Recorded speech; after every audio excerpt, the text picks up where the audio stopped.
what's one book that has changed your life?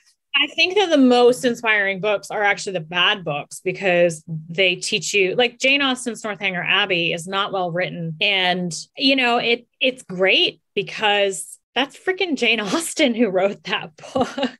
I don't know. It was fun for me to read that and be like, oh, I can be a writer. This is awesome. So there's books that inspired me to write because they were excellent, like Terry Pratchett's books, that beautiful meld of satire, fantasy, humor, just like Douglas Adams, sci-fi and satire and humor.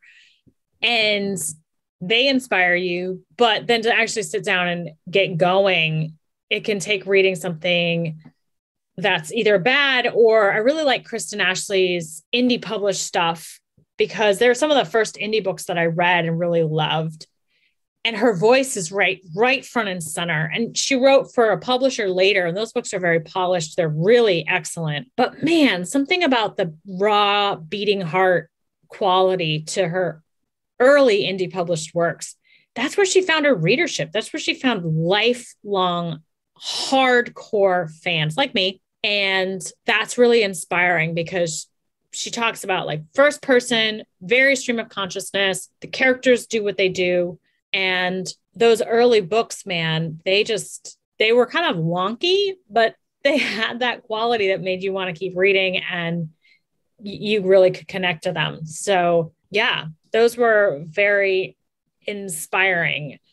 And what got me to write, I do want to throw this out. What got me writing after years of kind of giving up on myself and my dream was I went to a hypnotherapy session, and I actually went to have like hypnotherapy to kind of release the brakes so that I could be very successful in this finance career. And what ended up happening was it released the brakes that I had like pulled up the emergency brake on my writing career and the dream that I had to become a writer. And once the brakes are gone, you just go. You're just like, oh, why not? Oh, I could self-publish. Well, how do I do that? All right, now I'm watching a tutorial and blog on Amazon KDP, and now I'm just on KDP. Now I have an account. Now I'm finding a cover. Now I'm uploading it. Oh my God, I'm a published author that quickly. And that was very beautiful. So that's not a book, but that if hypnotherapy interests you, I think I'm getting back into it for writer's block stuff. And it's very, very useful to remove that negative voice in your head that says you can't do it. And that kind of block that you put up, because we really just stop ourselves. And it goes back to the voice thing. What keeps us from just using our voice in our books? It's us. We're going, oh no, that's not literary enough. Oh no, that's not fancy enough. Oh no, I should be more erudite. And you should not be erudite. Is that even how you pronounce it? I don't know.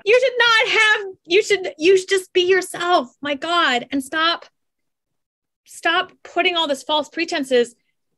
And it's almost like you think that people want to see you in a wig and false eyelashes. And it's like, no, we just want to see your face. Your face is fine. That was super inspiring. I know I did a lot of work for my chronic pain and mental illnesses last year. And one of the things that really helped me was expressive writing, which helped me to find some of those breaks and realize what was holding me back and where some of those issues lay and how the triggers for some of the things I was dealing with, I had not even realized or comprehended, but there was a lot to unpack. Let's go with that. Yeah, that's a whole nother talk. I love it.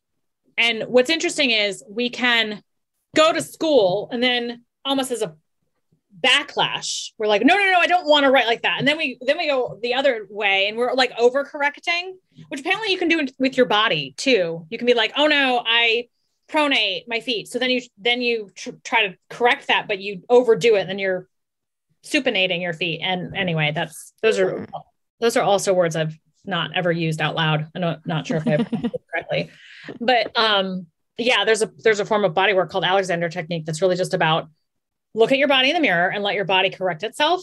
You just observe. That's pretty cool. And that comes back to what we've been talking about with just find your voice, keep your voice, and don't let any of those other things crowd into it.